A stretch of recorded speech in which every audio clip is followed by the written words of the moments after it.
Parce que là où je me tiens, se tient le royaume de Dieu. Tu proclames tout ça. Et qu'est-ce que tu fais avec tes proclamations?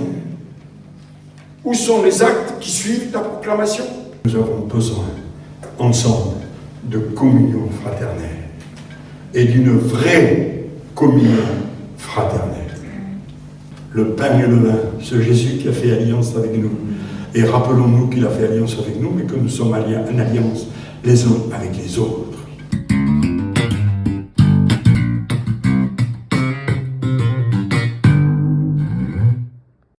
Mais avant de rentrer dans le message de ce matin, je vais faire intervenir ma bien-aimée Jeanne. Oui, j'allais l'appeler autrement, mais ça c'est entre nous. Simplement par rapport au ce que nous avons partagé hier, je sais qu'elle a vécu des choses, et c'est important que tu les partages. Bien, merci. Alors, pour commencer, j'ai grandi en France. Mes parents étaient paraguayens, donc ils ont quitté le pays pour venir en France. Je suis née en France. Et après, bon, j'ai été abandonnée. Et je suis une famille française mal adoptée. J'ai un prénom bien français, Jeanne. Et pendant toute mon enfance, donc j'avais à peu près à partir de 3 ans, jusqu'à mon adolescence, et bien au-delà, donc je pensais français, je mangeais bien français, tout était made in France, en moi, et je voulais. Parce que voilà, je voulais aussi honorer ma marraine qui était française. Mais alors, à côté de ça, je refusais tout ce qui était de mes origines. J'ai refusé de parler l'espagnol, je refusais tout ce qui était voilà, de l'Amérique latine, mes souvenirs, enfin souvenirs. Donc il y avait bien en moi une séparation. Je marchais française. Et puis, au fil du temps, ça s'est fissuré.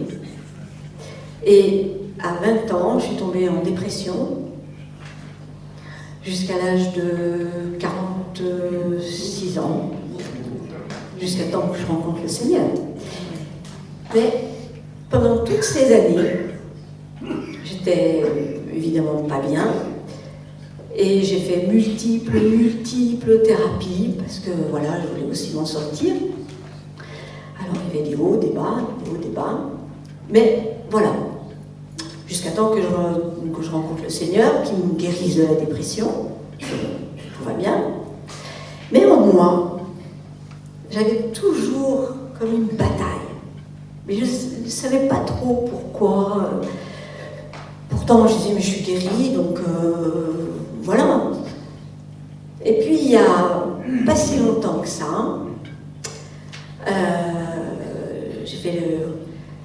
je me suis posé la question de dire, mais voilà, il y a toujours quelque chose en moi qui je ne suis pas satisfaite, et il y a toujours quelque chose qui ne va pas. Et puis, j'ai rencontré quelqu'un, et puis je me suis dit, on va reprendre une thérapie. Pourtant, j'étais pas très... je me disais, je vais pas recommencer quand même. Je suis avec Jésus. Donc, voilà. Et puis, ça a mis un petit temps quand même. Au bout de près de 1 an, 2 ans. 2 ans plutôt. Je me suis dit, allez, on y va. Je me suis dit, bon, on verra bien. Hein. Je sais pas trop où ça va aller, ça va mener, j'en sais rien du tout. Bon, on y va. Et puis, avec cette personne, elle a commencé à faire un travail. Et puis, dans ce travail, j'ai dit des choses qui m'ont percuté. 2 choses. Je me suis mariée avec Benoît, mon époux. Voilà. Et moi, et le petit bord. Et puis, à ce mariage, je voulais absolument, le thème de notre mariage, c'était un jeu, le jeu J-E-U, thème, le thème, pour se dire « je t'aime ». Mais mon but, c'était que tout le monde s'habille dans un pays qu'il connaît. Bon, il y avait un Bolivien, donc je demandais à chacun de mettre un costume d'un pays. Et moi, mon but final, c'était que moi, je m'habille en costume du Paraguay. Mais pour moi, bon, bon, voilà, ça faisait partie, voilà, du mariage. Donc j'ai fait des recherches en costume. Donc j'avais fait une robe sur mesure, voilà. Et puis mon époux, pareil, en costume, en paraguayen, donc c'était en paysan. Mais je dis ça naturellement. Bon. Et puis, quand on est devenu pasteur, le matin, je crois le matin même, je dis mais je veux mettre ma robe du Paraguay. Parce que c'est un jour particulier. Alors après, j'avais fait faire une quenouille, enfin bon. Alors, ok. Et je dis ça en échange avec celui avec qui je travaillais. Puis il me dit, mais c'est marrant quand même. Le Paraguay. Et tout d'un coup, je me dis, mais depuis tant d'années, je me suis toujours bagarrée avec moi-même.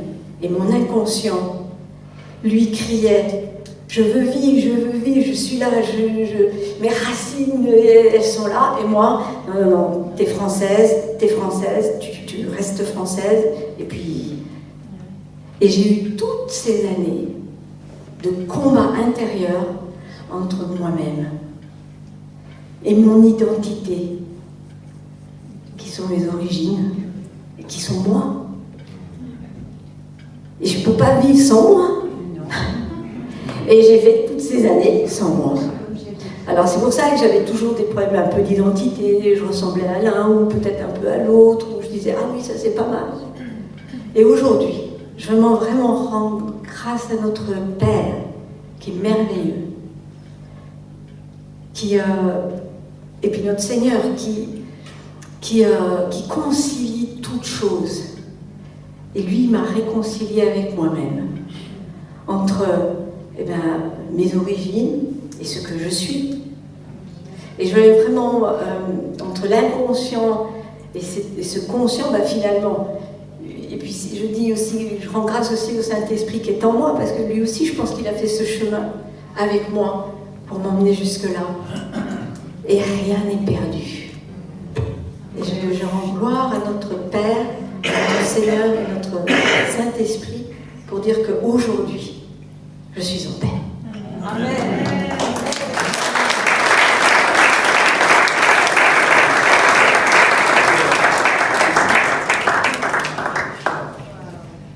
Amen. C'est ce qu'on soulignait hier après-midi, le combat qu'il y a souvent entre notre conscient et notre inconscient. Tout ce qu'on a pu accumuler dans notre inconscient et qui des fois ressort à la puissance d'un terrain, on ne sait pas ce qui se passe.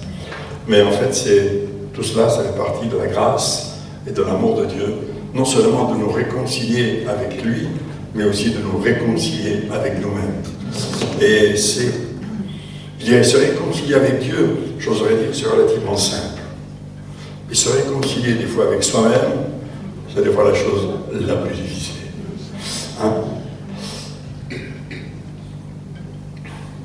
Je dirais, quelque part, Dieu n'a pas eu de problème de faire sortir le peuple hébreu d'Égypte.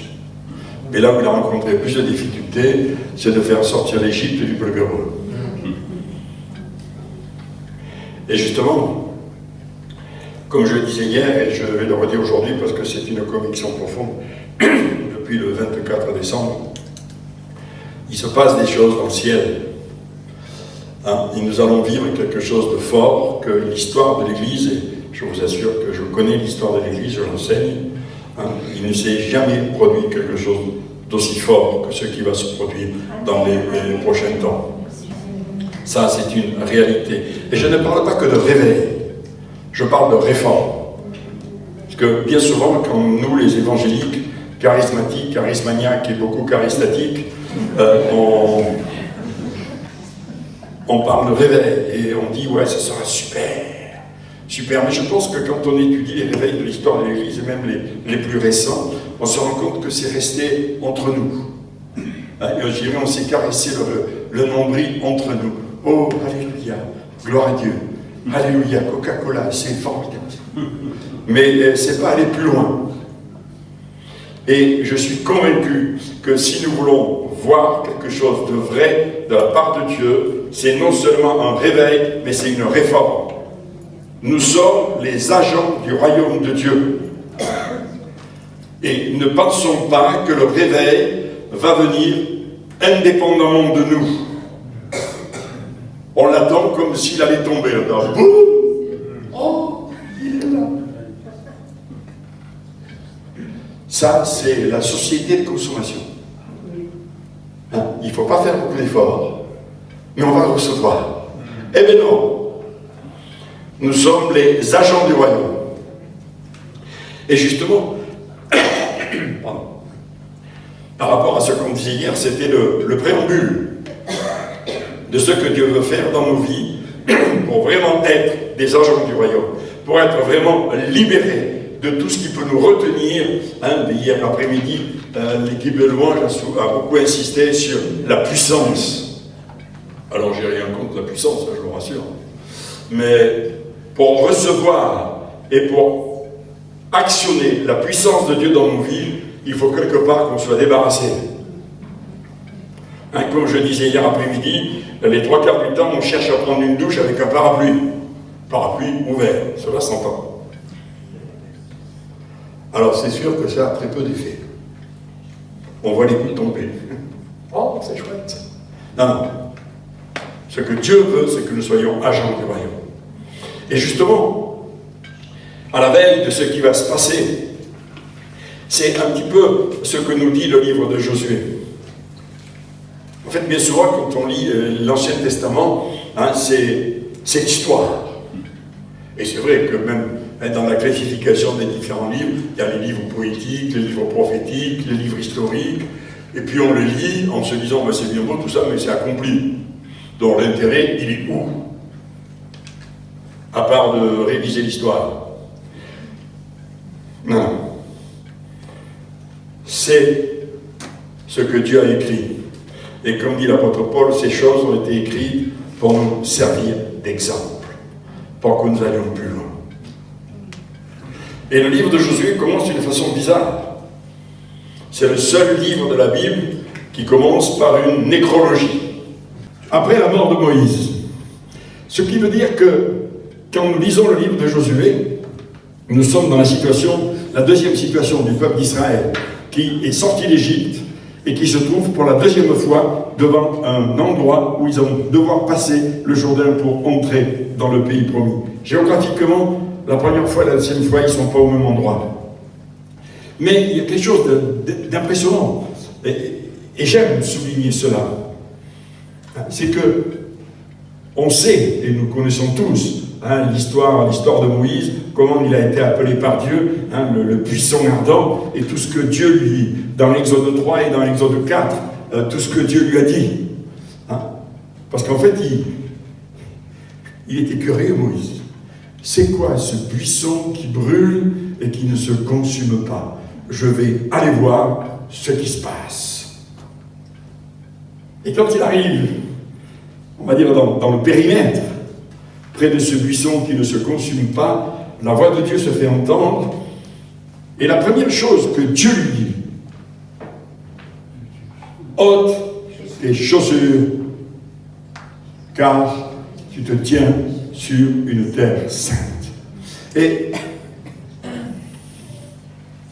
c'est un peu particulier, parce que nous retrouvons la même expression dans Josué chapitre 5. Quand Josué va combattre Jéricho, et qu'il rencontre quelqu'un qui dit « Es-tu des nôtres ?» ou contre nous, et la personne à qui il dit ça, il lui présente sa carte de visite, il dit « Je suis l'ange de l'Éternel ». Une paille. Et l'ange de l'Éternel lui dit « ôte tes chaussures de tes pieds, car le lieu sur lequel tu te tiens est une terre sainte. » Ça faisait des plombes que Josué était en train de promener sur cette terre et subitement elle devient sainte. Pourquoi? Pourquoi? Pour Moïse. Là aussi, hein, c'est comme on disait hier après-midi, le bélier retenu par les cornes qui m'a posé beaucoup de questions pendant des années dans Genèse 22. Vous écouterez la cassette, enfin, pardon, la cassette, c'est les vieux qui parlent comme ça. Le vinyle. Quoi qu'on y revient au vinyle quand même. Et en fait, pourquoi Dieu dit à Josué ou à Moïse « Enlève tes chaussures de tes pieds, car le lieu sur lequel tu te tiens est une terre sainte. » Et en creusant un peu, j'ai trouvé la réponse dans Éphésiens chapitre 6, versets 10 et suivants. Vous savez, l'arme du chrétien, hein, le casque, et les chaussures. Les chaussures du zèle de l'évangile. Ôte tes chaussures de tes pieds. Tu veux aller combattre avec un zèle humain, avec ta force. Et moi, je veux que tu sois revêtu de mon zèle, et pas de ton zèle. Hein, comme on soulignait aussi hier après-midi, hein, souvent on commence à faire des choses en disant « Seigneur, bénis-moi ». Hein, je marche devant et je vais te dire ce qu'il faut faire. Parce que quand même, je ne suis pas n'importe qui, hein. Donc je peux te dire ce qu'il faut faire. Oh, un peu d'humilité, ça ne jamais tué personne. Et que je sache, même si nous sommes des tabernacles ambulants, porteurs du Saint-Esprit, nous ne sommes pas le Saint-Esprit. Pas de confusion. Un peu, comme je dis, un peu d'humilité. Et c'est ce qui est important. Hein? Dans ce qu'il va se passer, nous devons être prêts à écouter ce que Dieu a à nous dire. Et pas dire, Seigneur, oui, je veux être ceci, je vais être cela, je vais être un soldat pour toi, je vais. Et combien de fois dans nos vies, en fonctionnant comme cela, on s'est ramassé de merveilleux billets par terre. Et on a pris des portes, on pagaille sur le nez. Hein? Tout simplement parce qu'on a voulu faire des choses. Et on a demandé la bénédiction de Dieu. Inversons les choses. Commençons par dire, Seigneur, qu'est-ce que je dois faire?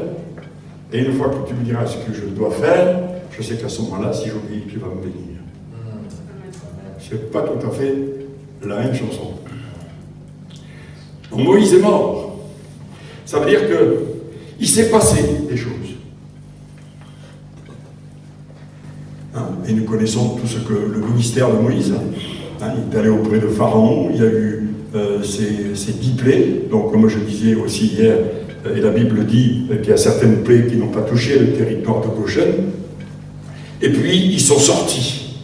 Et moi j'aime, je le disais aussi, hein, quand les Israélites, les Hébreux sont allés voir les Égyptiens en disant on a passé 400 ans chez vous, ça serait sympa, on va emporter des souvenirs.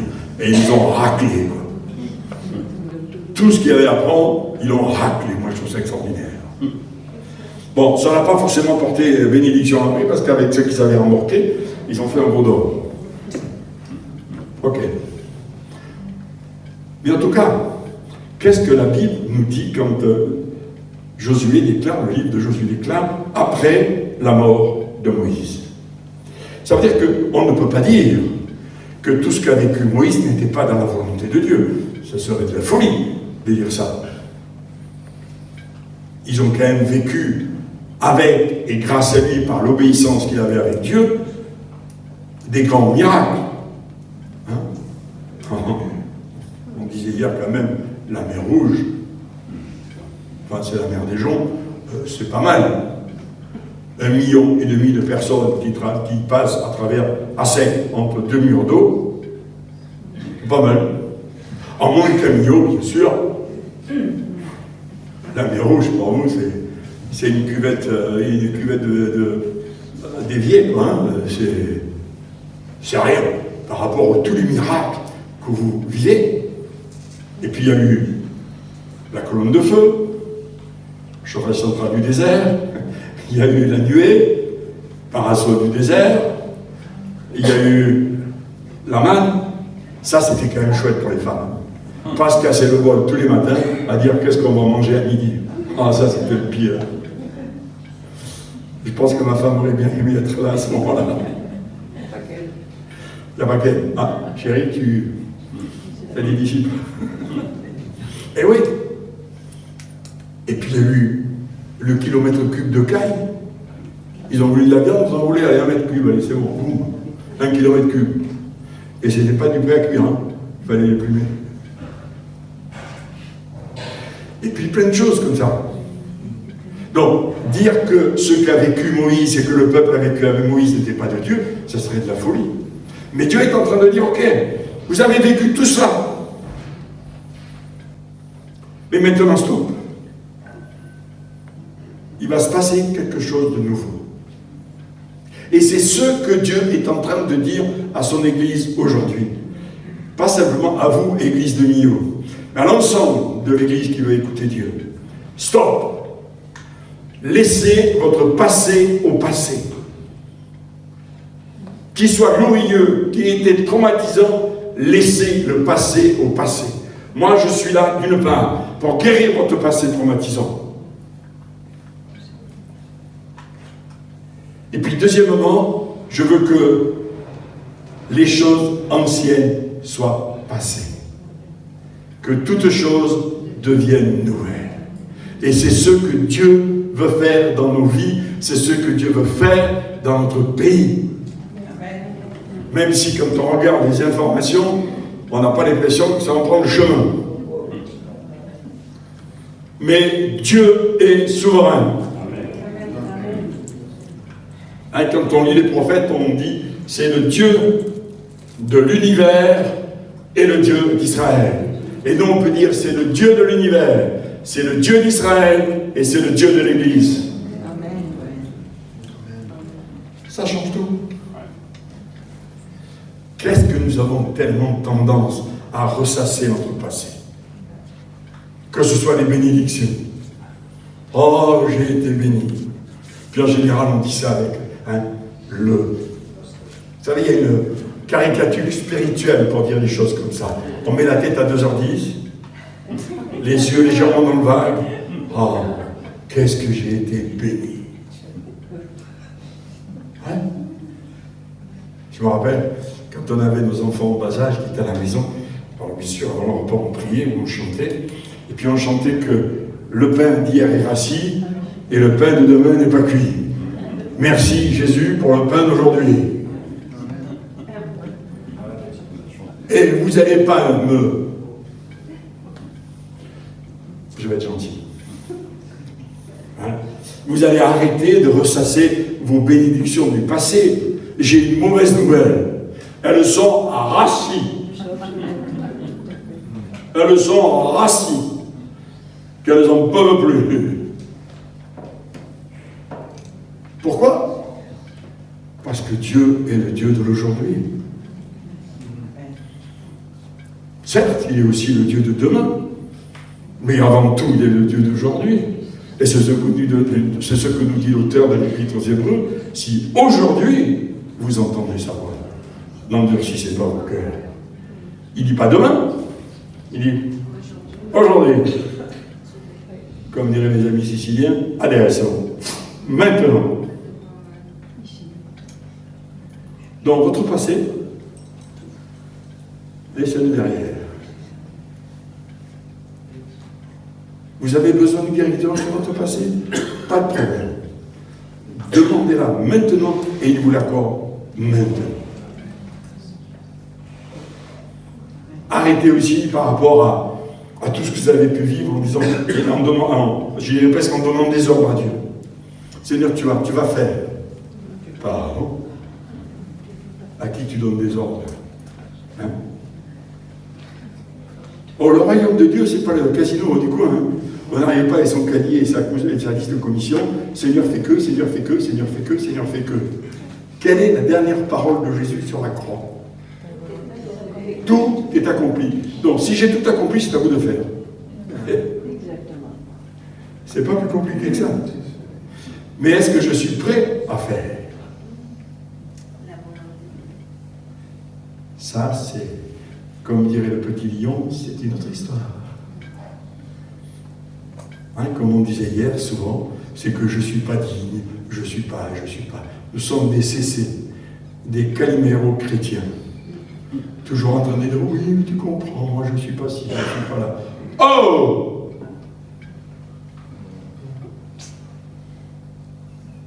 Tout à l'heure, on a chanté que ta puissance vient. Et c'est pas en faisant les caliméros qu'elle va venir. Hein. Là encore, vous prenez une douche avec un parapluie. Hein.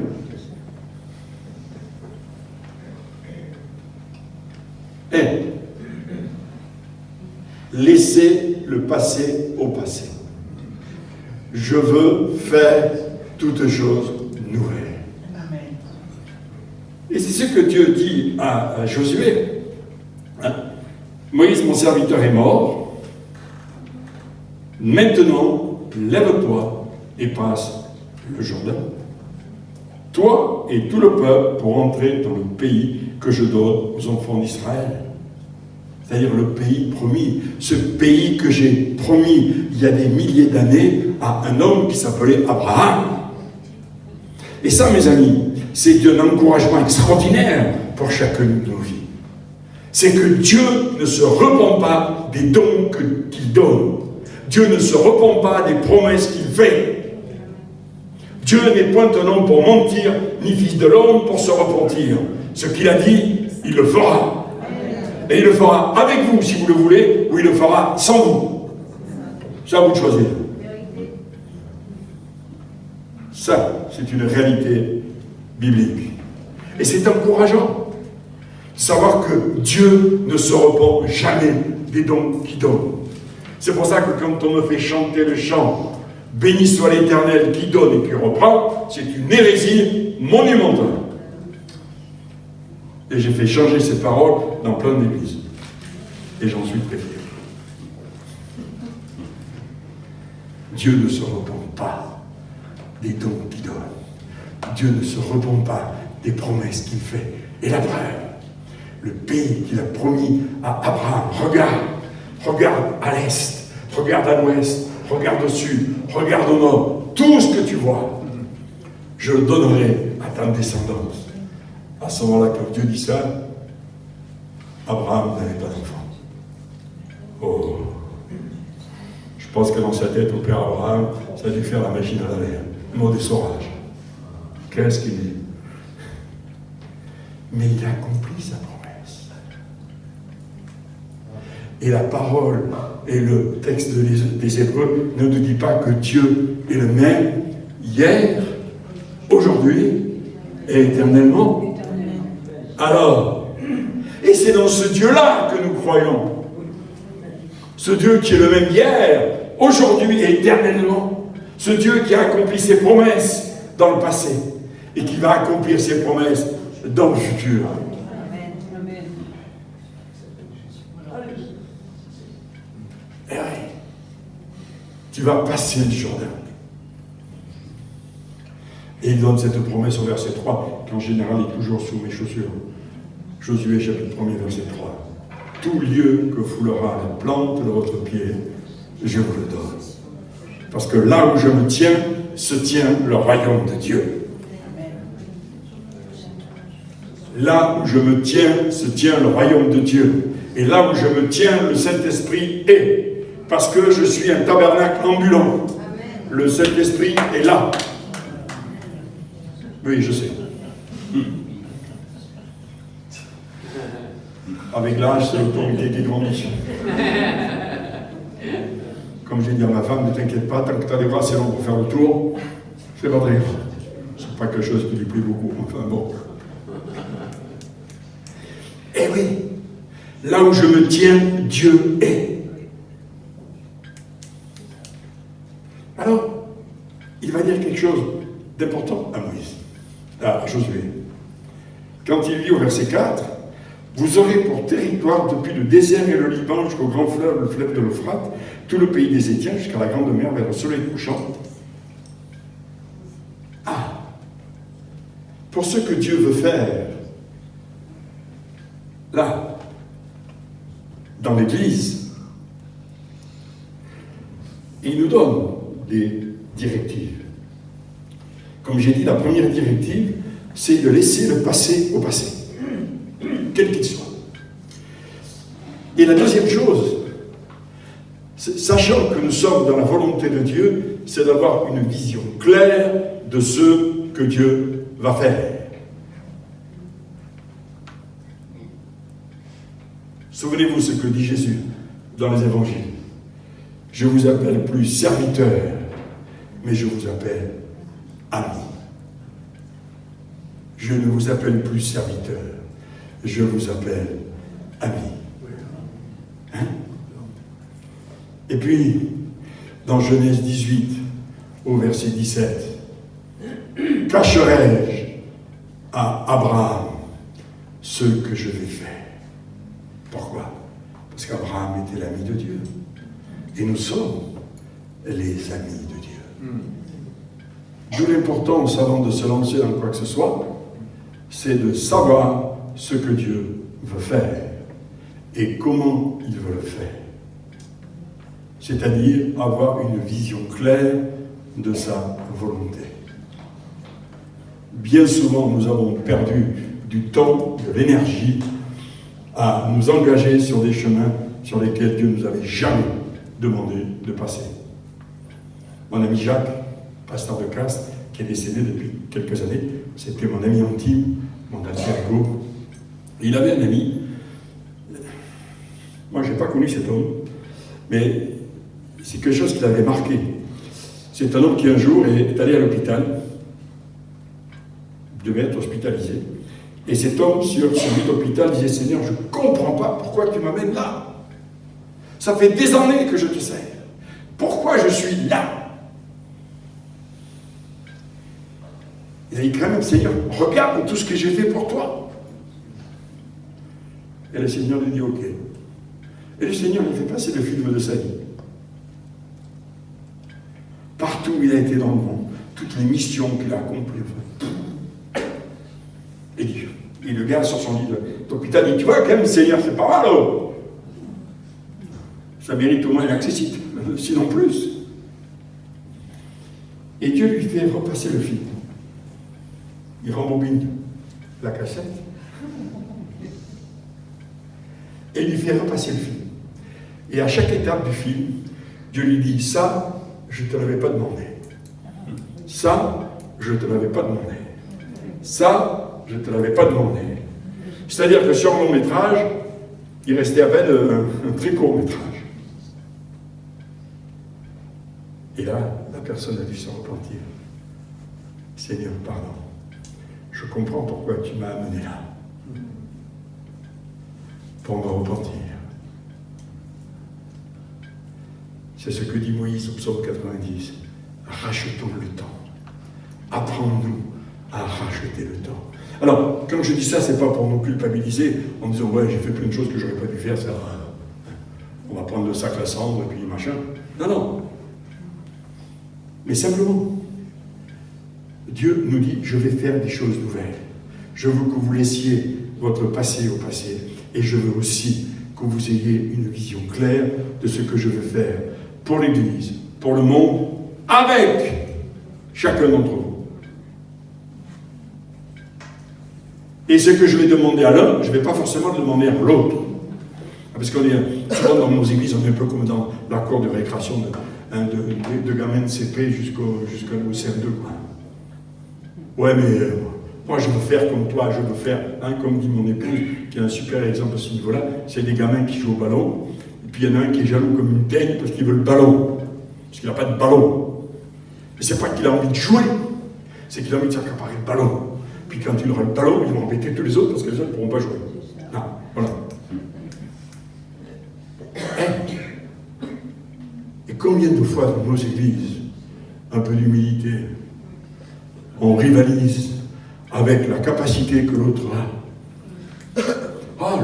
dit la tête d'homme, et moi, et moi. Arrête de regarder l'autre, regarde-toi, et regarde-toi devant le Seigneur, et demande-lui qu'est-ce qu'il t'a donné. Enfin, une fois dans un ministère, il y a quelques années, lors d'un appel, il y a une dame qui s'est avancée et qui me dit, vous avez une parole pour moi? Et j'ai dit oui. Elle me dit alors. J'ai dit, seulement le Seigneur vous appelle à l'intercession. J'ai vu le moment où elle m'arrachait les yeux. C'est parce que je veux. J'ai le service après-vente, c'est un peu plus loin. Je transmets. Bon, le reste, après, vous vous débrouillez avec le distributeur. Hein. C'est plus mon problème. Eh ouais. Hein, elle voulait quelque chose qui fasse briller ses plumes. Être devant un pupitre, ça fait bien. Si vous voulez ma place, vous pouvez la prendre. C'est bon. Je ne serai pas jaloux. Parce qu'il est écrit que ceux qui enseignent seront plus jugés que les autres. Alors, passez devant, ça ne me gêne pas. Ça fait 54 ans que je prêche. Oui, j'ai commencé mon ministère, j'avais 19 ans. Alors, voyez, j'en ai tenu des pupitres. Eh oui, avoir une vision claire. Et Dieu nous connaît bien, parce que c'est lui qui nous a créés. Alors, qu'est-ce qu'il dit ensuite à Josué? Du verset 5, nul ne tiendra devant toi tant que tu vivras. Je serai avec toi comme j'ai été avec Moïse. Waouh! Ça veut dire que tu as l'assurance que dans ton mandat, dans le mandat que je te donne, je ne vais pas te lâcher. Je serai avec toi. Partout où tu iras, je serai avec toi. Qu'est-ce que ça fait du bien. Qu'est-ce que ça fait du bien. Et je peux vous assurer que c'est quelque chose de fort. C'est quelque chose que j'ai vécu et que je vis.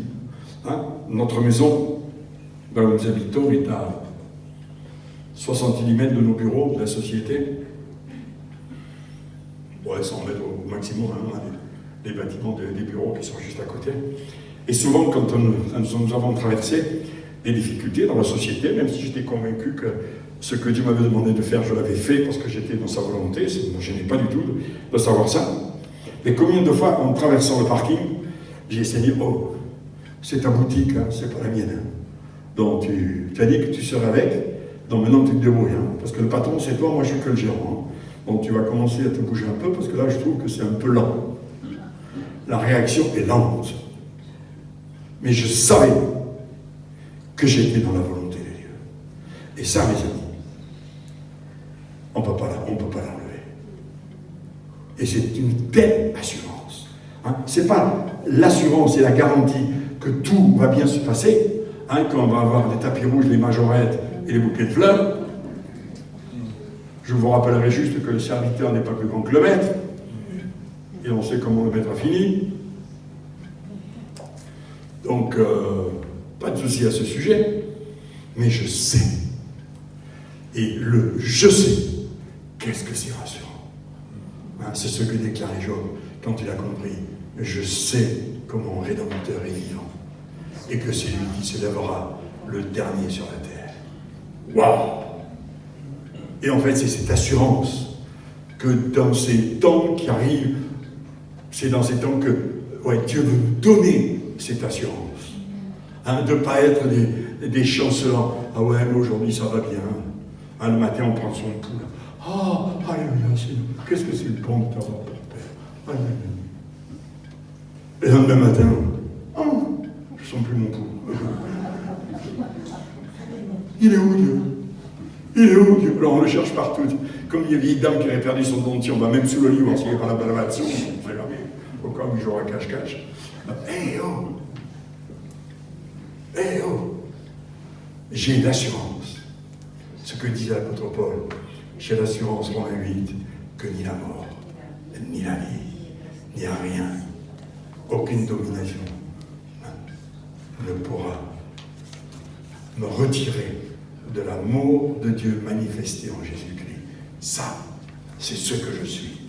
C'est ce qu'il a fait et c'est ce qu'il m'a donné. C'est mon héritage.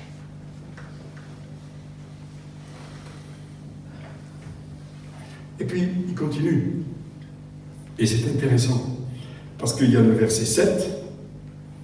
Le verset 6, pardon. Verset 6, verset 7 et verset 9. Qui sont, au départ, pareils. Quand Dieu dit, fortifie-toi et prends courage, car c'est toi qui mettras ce peuple en possession du peuple que j'ai juré de leur donner.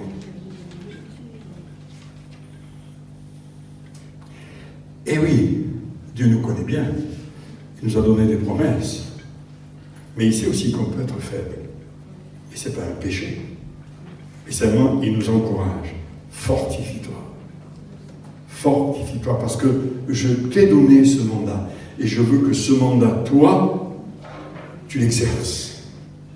Je dirais, c'est facile, comme la sœur nous a fait chanter ce matin, la puissance de machin, tout ce que vous voulez. Hein. On peut décliner tous les attributs de Dieu. Et c'est facile de les chanter. Et c'est facile de lever les mains. Ce matin, quand tu nous faisais chanter ça, j'avais envie de me lever. Ça m'a dérangé, mais je n'ai pas l'autorité, donc et puis je suis pas allé voir les pasteurs, donc je suis resté quoi. Et j'avais envie de dire, ok, la puissance, vous dites qu'elle est là, mais allez prier les uns pour les autres, et allez voir les miracles qui vont s'accomplir. Facile de le avec la bouche. Et vous savez que souvent, on attriste Dieu par nos comportements. On proclame plein de choses. Et Dieu pourrait nous dire, comme dans mon touchard, pas de bras, pas de chocolat. Tu proclames tout ça. Et qu'est-ce que tu fais avec tes proclamations? Où sont les actes qui suivent ta proclamation? C'est un peu comme la poudre, hein, c'est un peu mouillé. Ça a pris l'humidité. Alors que l'apôtre Paul dit à Timothée au chapitre 2 Timothée 2, car ce n'est pas un esprit de timidité que Dieu nous a donné, mais un esprit d'amour, de force et de sagesse. Et en grec, le mot timidité est très fort. C'est le mot lâcheté. Ce n'est pas un esprit de lâcheté que Dieu nous a donné. Pardon Seigneur, combien de fois j'ai été lâche dans ce que j'ai proclamé et que je n'ai pas fait. Quand je déclare que tu es le Tout-Puissant. Et je veux bien être spectateur de ta toute-puissance. Mais devenir acteur de ta toute-puissance, je suis comme la bonne du curé. Je voudrais bien, mais je ne peux pas. Ce n'est pas un esprit de lâcheté que Dieu nous a donné, mais un esprit de force. Et le mot en grec force, c'est dynamis, qui a donné en français la dynamite. Ça va péter. Et oui, c'est cet esprit de Dieu que nous avons en nous. La dynamite. Un esprit de puissance, un esprit d'amour.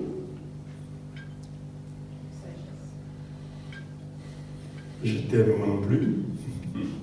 Je t'aime à une seule condition. Que tu penses comme je pense. Et si tu penses comme je pense, alors tu es mon ami. Et je peux dire que je t'aime. Mais si tu es à l'opposé de ce que je pense, horreur. C'est pas un peu vrai ce que je dis? Hein? C'est pas un peu vrai ce que je dis? Vous savez, je crois que j'ai déjà partagé. Et lorsque j'étais responsable de la maison d'accueil à Strasbourg, pour prostituées homosexuels et drogués, toxicomanes, on avait un coffee bar au rez-de-chaussée, on habitait au 3e ou 4e étage. Il y avait un jeune homme qui venait, souvent, Jean-Paul, et il marchait à la colle de Rustine à l'éther. Non, ça faisait partie de mon quotidien. Bon, voilà. Et puis Jésus les aime. Moi, je ne les aimais pas. Quand Jean-Paul était au coffee bar, on savait dans notre chambre, au cocher, que Jean-Paul était au coffee bar. On sentait la colle de Rusty et les terres jusque dans notre chambre. C'est authentique, là. Je suis né dans le Midi, mais là, je n'exagère pas. Et un jour, je vais au coffee bar et je rentrais par derrière parce qu'il y avait l'entrée des artistes. Et bien sûr, Jean-Paul rentre par l'entrée principale. Et c'était un garçon, bien sûr, qui était ragoûtant. Il a été fait de colle de Rusty, il pue les terres autant qu'on vous en voulait. Et quand je l'ai vu rentrer, j'ai fait « Salut !» Il n'avait pas envie de rester collé. « Salut !» Et il y a un ami de l'équipe qui se lève, Danny, et qui va le prendre dans ses bras. Et lui dire « Je t'aime comme Jésus t'aime. » J'ai pris la claque de ma vie. La claque de ma vie. Et ce jeune homme, ce Jean-Paul, s'est converti quelques heures après. Et je l'ai revu quelques années plus tard dans un séminaire. Il était costard-cravate. Ouais, il était beau, Jean-Paul. Et là, j'ai pas eu peur de lui. Ouais, rigoler, mais j'étais un fifi hypocrite. Tout simplement. Et j'ai dû lui demander pardon pour mon attitude. Eh ouais. C'est tellement facile de dire je t'aime, parce que tu vas penser comme moi, puis tu as intérêt à penser comme moi, parce que sinon je ne t'aime plus. Il y en a souvent comme ça. Et même dans nos églises, il n'y a pas que les autres, le monde. Ce qu'on appelle les païens. Moi, j'appelle plus ça les païens, j'appelle ça les futurs croyants. Amen. Je trouve que c'est plus noble. Et oui. Et dans nos églises, comment on se comporte les uns vis-à-vis des autres? Je t'aime. Ouais. Oh, tout à l'heure, on va prendre la Sainte Seine. D'accord? On a dit la fois dernière que j'étais là, que c'était le repas de l'Alliance. Et pas seulement l'Alliance verticale, mais l'Alliance horizontale. Donc lorsque je vais prendre le pain et le vin, j'ai intérêt devant Dieu à plus avoir d'animosité vis-à-vis de l'un ou de l'autre. Et pouvoir le prendre dans mes bras en disant « Ouais, je t'aime, je te demande pardon pour mon attitude qui a été dégueulasse. » Et j'emploie le mot juste. Tant pis si je vous choque, vous ne me réinviterez plus. Ça, je ne crois pas. Et oui. Oh, appelons les choses réellement. Laisser le passé au passé, avoir une vision claire, avoir l'assurance que Dieu est avec nous. Et verset 6, tu as besoin de courage. Et puis le verset 7, qui commence exactement par la même chose. Fortifie-toi seulement et aie bon courage en agissant fidèlement selon toute la loi que Moïse, mon serviteur, t'a prescrite, et ne t'en détourne ni à droite ni à gauche. Qu'est-ce que ça veut dire? Mange des petits beurres.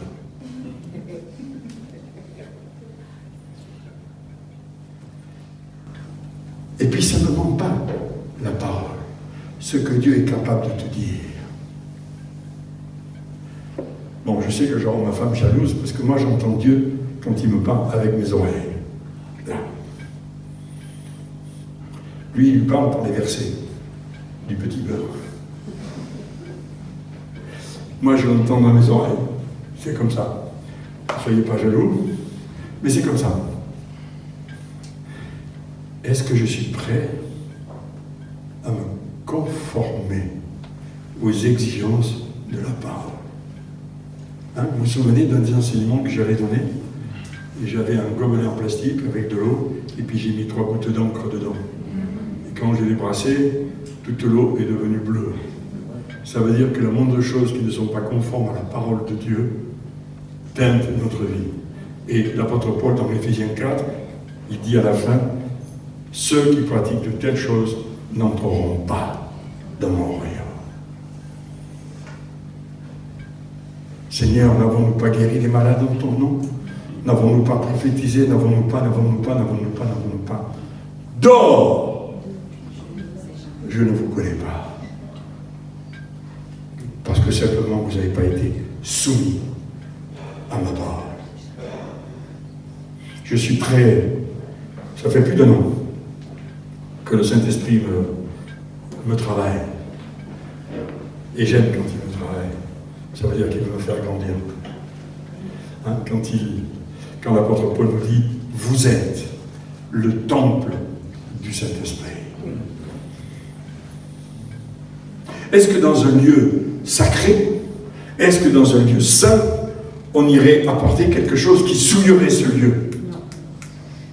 Eh, je suis le temple du Saint-Esprit. Et des fois, je passe des journées à le souiller. C'est pas faux. Quand la parole de Dieu, dans le psalmiste nous dit « Tu ne mettras rien d'impur devant tes yeux ».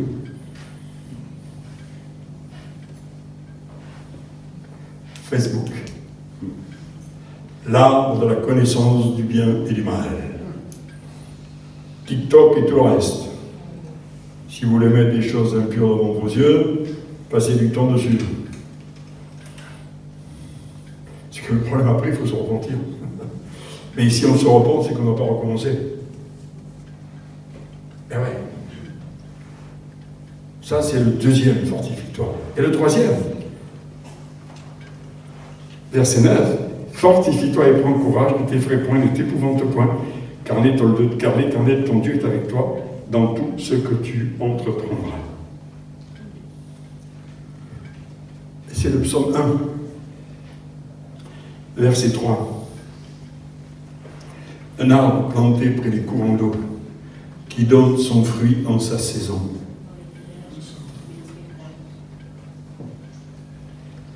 Là, tu peux continuer. Et c'est la réalité. Et c'est ce que, là, Dieu dit à Josué. Vas-y, continue. Continue. Tu vas réussir dans tout ce que tu entreprendras, parce que tu es dans ma volonté, parce que tu as le courage que je te donne, et tu prends ce courage, et tu ne t'en détournes pas. Tu ne laisses pas l'esprit d'intimidation te voler. Combien de fois dans nos vies, nous avons été victimes de l'esprit d'intimidation? On le voit pas l'intimidation, mais contre l'intimidation, chez Samuel, lorsqu'il va se battre contre Goliath. Et c'est impressionnant ce texte. Hein, quand ce gamin blond et de belle figure dit « Moi, le quincaillier, le roi de 3 mètres, ne me fait pas peur. Hein » Tout le monde dit « Mais t'es joueur, quoi. Pas ta tête là, t'as un peu ton casque. Non, je vais y aller. Pourquoi je vais y aller? Alors, ce qui est marrant, c'est qu'avant ça, on va l'envoyer vers Saül. Et on dit à Saül, on a trouvé quelqu'un. On a trouvé quelqu'un. Et quelle est la réaction? C'est de lui mettre l'armure. Et David, oh, c'est pas carnaval aujourd'hui. Qu'est-ce que je vais faire avec ça? Et c'est terrible, parce que, et pour moi, c'est très significatif, des fois, de la réaction de l'Église par rapport à quelqu'un qui vit quelque chose. Ah oui, mais c'est pas comme ça, c'est comme ça, parce que chez nous, c'est comme ça qu'on le fait. Parce que chez nous, il y a un parcours initiatique. Donc, il faut le faire comme ça. Et David dit, oui, qu'est-ce que je vais faire avec ce truc-là? Moi, quand j'étais plus jeune et que je gardais les troupeaux de mon père, quand l'ours et le lion venaient, je savais me battre, et je l'ai déchiré, et j'étais vainqueur. Hé hé. Alors David, il prend sa fronde, et il descend au torrent, et il va chercher 5 pierres, nous dit la parole. 5 en hébreu, c'est le chiffre de la grâce. C'est très significatif, c'est très symbolique. Et puis il dit, à nous deux, mon poulet, à la De Funès, là, pas ailleurs, là. Et boum, à dégager une brenouze. Et il lui a coupé la tête. Et ouais, je serai avec toi partout où tu iras. Aucun de mes adversaires ne te résistera. Parce que j'ai triomphé de la mort. Parce que j'ai triomphé en livrant les puissances en spectacle à la croix du calvaire. Et je vous ai donné cette autorité. Ça fait partie de l'héritage, comme on disait la fois dernière quand je suis venu. Hein, ça fait partie de l'héritage. Nous sommes les hommes et les femmes les plus riches de ce côté-ci de l'éternité. Parce que nous avons l'héritage. Et puis alors, je trouve que le chapitre 1er de Josué termine avec beaucoup d'humour. C'est le verset 18. Quand le peuple, bon d'accord, c'est la deuxième génération, puisque la première génération a empêché Moïse de rentrer dans le pays promis. Enfin, il y a quand même des souvenirs. Hein. Tout homme qui sera rebelle à ton ordre et qui n'obéira pas à tout ce que tu lui commanderas sera puni de mort. Et le peuple ose lui dire, fortifie-toi et prends courage. Qu'est-ce que ça veut dire? Ça veut dire que nous avons besoin, ensemble, de communion fraternelle et d'une vraie communion fraternelle. Pas simplement de l'artifice entre deux portes le dimanche matin. Ok. Si tu sais que ton frère a, va. C'est des fois ce qui nous manque dans nos églises, c'est la solidarité. C'est bien beau d'être là assis tous les dimanches matins, de regarder la nuque du voisin qui est la personne qui nous précède, je ne sais pas. On peut admirer sa coupe de cheveux. Bien. Et ensuite, dans la semaine, est-ce qu'on est prêt à être solidaire? Est-ce que nous avons assez d'humilité pour nous lever un dimanche matin au culte en disant « j'ai besoin d'eux » parce que j'y arrive pas tout seul? Est-ce que nous sommes capables de nous lever en disant « je suis en train de crever de faim et j'ai besoin d'eux » Alors les chrétiens très spirituels vont dire « nous allons prier ». Mais bien sûr, vous n'avez pas l'impression que ça pue la fuite? Je me suis retrouvé un jour, c'était la première fois que je fréquentais RNC. Et je me suis fait remarquer. Ça vous étonne? C'était Jean Hubert qui dirigeait l'atelier, c'était sur les chefs d'entreprise. Et il y a un couple qui se lève en pleurs et qui disent, voilà, nous sommes au bord de la faillite et nous avons besoin d'un coup de main. Alors il y a un frère qui se lève et qui dit, ben, nous allons prier pour vous. Ça m'a mis dans une colère noire. Et j'ai jeté mon chapeau sur la table. C'est pas le moment de prier, c'est le moment de cracher au bassinet. Là. Ceux qui ont de la monnaie, allez-y. Qu'est-ce que c'est que ce barbu qui vient nous mettre la zizanie? Ça a fonctionné. Une autre fois, j'étais dans une église, j'étais avec mon ami André, que vous connaissez, et on prêchait une fois l'un, une fois l'autre, une fois l'un, une fois l'autre. Et bien sûr, entre-temps, il y avait eu la collecte pour l'offrande pour les orateurs, etc. Et André, je ne me rappelle plus sur quoi il avait enseigné, mais ça tombait sur le fait qu'il fallait devenir pratique. Et je pense que c'était important de faire une offrande. Alors j'ai pris mon chapeau. J'ai dit maintenant, nous allons rentrer concret. Nous allons incarner ce que nous avons entendu, et nous allons faire passer le chapeau. Alors je ne sais pas c'est comment les gens, dans l'assemblée, il y avait 200 personnes à peu près, ont interprété mon truc là. En disant, ça y est, l'orateur, il n'est pas content de la collecte qu'il y a eu le matin, il demande un rabais. Enfin, pas un rabais, il demande une prolongation. Alors j'ai vu des gens sortir des carnets de chèques, machin, puis je ne me suis pas occupé du tout de ça. Et quand mon chapeau a été plein, j'allais le porter à une personne qui dit ça, je sais que le Seigneur me dit que tu en as besoin. Alors ça, c'est pour toi. Mais tu me rends mon chapeau. Tu prends tout ce qu'il y a dedans. Et j'ai jamais su ce qu'il y avait dans le chapeau, mais j'ai récupéré mon chapeau. Et oui, c'est aussi ça, la communion fraternelle. Hein? Et c'est ce que nous avons déclaré par ces symboles. Le pain et le vin, ce Jésus qui a fait alliance avec nous. Et rappelons-nous qu'il a fait alliance avec nous, mais que nous sommes en alliance les uns avec les autres. Si tu vois, comme nous dit le prophète, si tu vois un homme nu, couvre-le et ne te détourne pas de ton semblable. Ça, c'est la parole. Et mes amis, si nous voulons voir ce que Dieu est en train de nous préparer dans le ciel, qui va arriver dans les prochains mois, c'est par là que nous devons commencer. À nous repentir de toutes nos mesquineries, de toutes nos hypocrisies. Je t'aime, tu parles. Et je suis prêt à prier pour toi.